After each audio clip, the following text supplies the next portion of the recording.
Hai Codingers, sebelumnya saya pernah bahas gimana caranya kita bikin tabel, bikin form, bikin database MySQL dan tabelnya di tools PHP Kemudian terakhir kemarin saya coba simulasikan bagaimana menggunakan bahasa PHP sebagai bahasa yang akan memproses halaman website kita lebih dinamis lagi. Nah, kali ini saya coba gabungkan semua materi yang sudah pernah saya sampaikan sebelumnya. Dalam contoh kasusnya, nanti kita akan bikin form tambah data barang yang langsung nanti datanya tersimpan di database MySQL.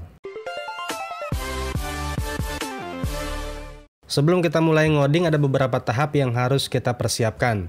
Yang pertama, kita harus bikin database dan tabelnya dulu di MySQL ya. Bisa lewat tools PHP MyAdmin. Yang kedua, kita akan bikin file koneksi. Ini sebagai file yang menghubungkan halaman website kita dengan database MySQL. Yang ketiga, kita akan bikin form menggunakan bahasa HTML.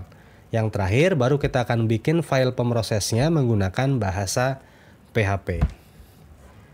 Kalau sudah paham, kita langsung ngoding aja. Oke, jadi tahapannya adalah kita harus bikin database dulu. Nah, karena untuk mempersingkat waktu, database yang kita buat sudah pernah kita buat di video sebelumnya. Halo Codingers, kali ini kita akan belajar tentang bagaimana membuat database di SQL Server dengan menggunakan tools tambahan PHP MyAdmin. Jadi kita pakai yang itu aja, pakai yang database bernama LatihanDB. Cara membuat database dan tabel mending tonton video sebelumnya, jadi biar nggak terlalu panjang ya. Berikutnya, sebelumnya di database LatihanDB ada satu tabel bernama barang, dan di dalamnya ada 3 kolom, ada kode barang, nama barang, dan harga barang. Ini nanti yang akan kita isi. Berikutnya kita buat file koneksi. Kita buka dulu text editornya, kemudian buat sebuah file baru. Biar gampang kita save dulu. Kita save bernama koneksi.php. Saya menyimpannya di folder www karena saya menggunakan aplikasi appserve.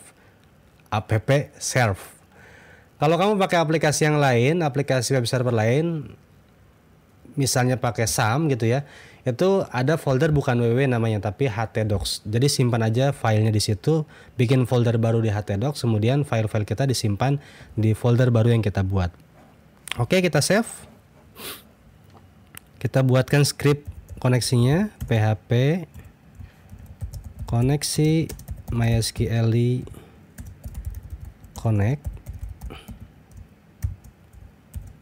localhost root 123456778 apa nah? LatihanDB.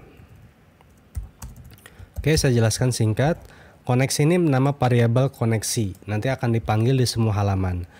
MySQL Connect ini bahasa untuk menghubungkan ke dalam database. Apa yang dihubungkannya? Kemana dihubungkannya? Ke localhost atau ke host bernama localhost. Kemudian ada kamar bernama root ya. Ada pintu bernama root dan ada kunci 123456778. Ketika kita sudah masuk ke dalam localhost, maka ada kamar-kamar di situ atau ada tabel-tabel. Tabel-tabelnya apa yang kita pilih? LatihanDB. Itu penjelasan singkatnya. Semoga paham. Step yang ketiga, database sudah, file koneksi sudah. Step yang ketiga kita bikin form. Bikin form ya, bikin file baru bernama barang strip tambah.php. Oke, kita bikin form H3 tambah barang. Ini pun sudah pernah saya bahas di video sebelumnya. Nah, di sini nih. Jadi tonton aja ya kalau belum paham cara bikin form dan cara bikin tabel menggunakan HTML. Form action method post.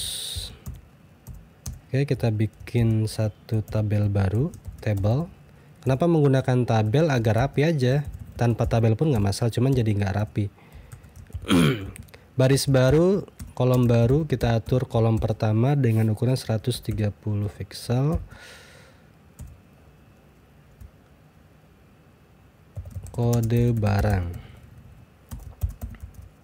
TD kolom yang kedua input tipe teks,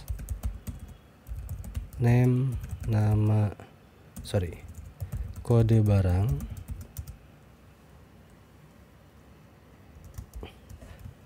Oke, kita cek dulu localhost latihan. Ada 2 buah file di sini, kita buka barang tambah PHP.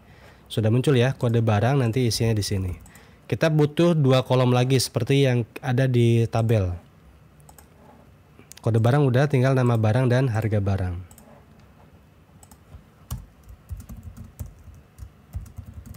Buat baris baru, TR itu baris baru, TD itu kolom baru.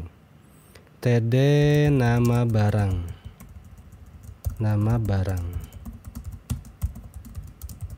Inputnya sama, input tipenya.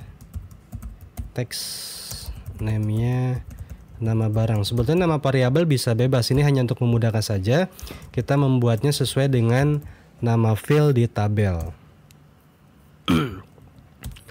Oke, isian yang terakhir baris baru, bikin kolom baru lagi di sini. Harga barang.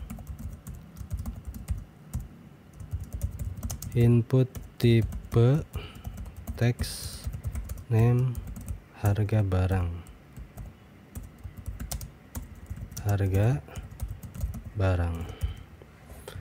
Oke, ini sebenarnya nggak ngaruh ya, spasi dan nggak spasi nggak ngaruh. Biar gampang sih, enak dibaca di spasi aja. Cuma ini karena awalnya nggak di spasi, jadi saya nggak spasi aja ya. Terakhir kita bikin tombol pemrosesnya, tombol simpan. Kolom pertama dikosongkan, kita akan isi di kolom kedua. Input tipe submit, name proses, value dulu aja, value simpan, name-nya proses. Oke, kita coba tampilkan di browser. Nah, sudah muncul ya kode barang, nama barang, harga barang. Ini nanti akan kita isi.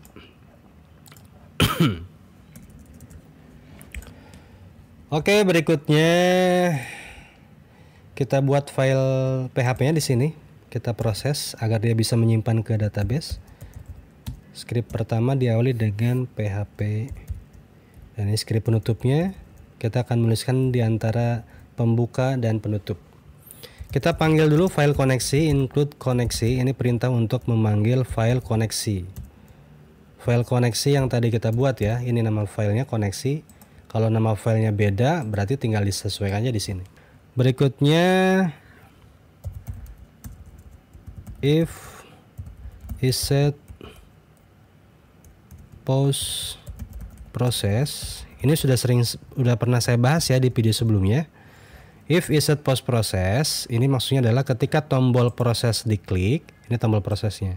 Tombol proses itu ya tombol yang ini nih, tombol simpan ini tombol proses. Ketika tombol proses diklik, maka apa yang terjadi? Jalankan query-nya, MySQL query. Panggil variabelnya koneksi,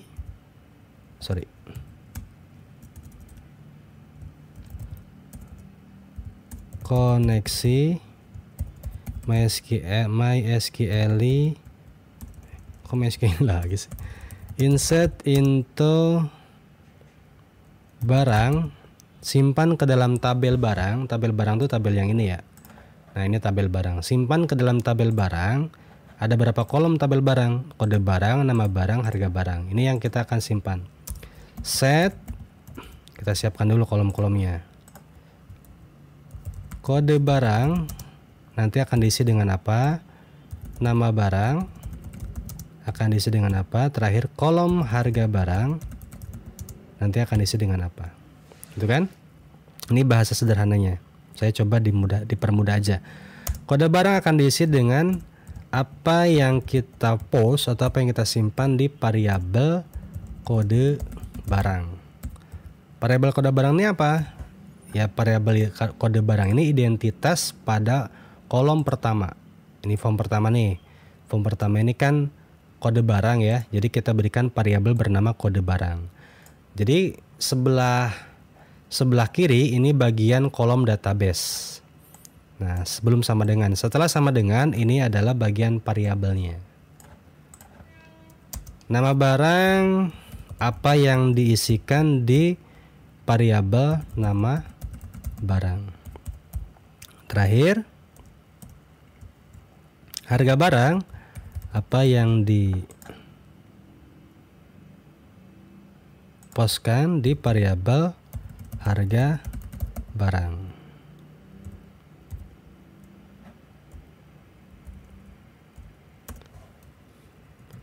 Ditarik ke atas.